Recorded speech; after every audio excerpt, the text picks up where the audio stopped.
Thank you so much, Dr. Saab, for joining us. If you could share some of the policy recommendations which have been shared in the panel. Thank you very much.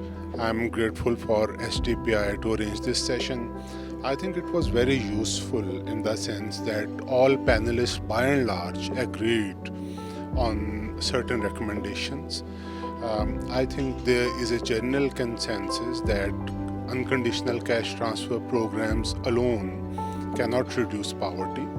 So we need to keep the welfare rolls rotating by lifting people out of poverty through graduation programs, so graduating them out of poverty, and trying to build human capital. So, Dr. Saab, how could you see the future of shock responsive social protection in Pakistan as society is becoming inclusive? Right, I think that's another important area.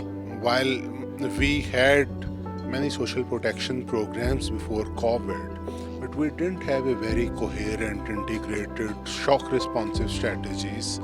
So there were no standing SOPs that which agency would do what in case of a shock.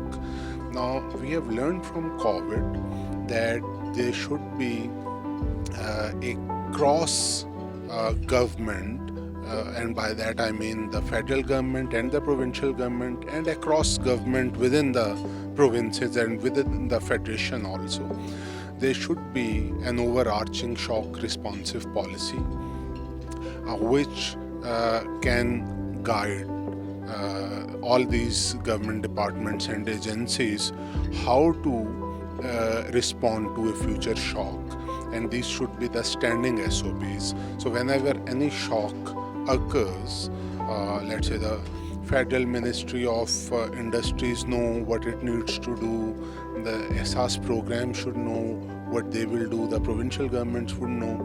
So there is a need for all these stakeholders to sit together and then work together in order to come up with such a strategy so that the future action, the responsive action can be more swift and more fulfilling.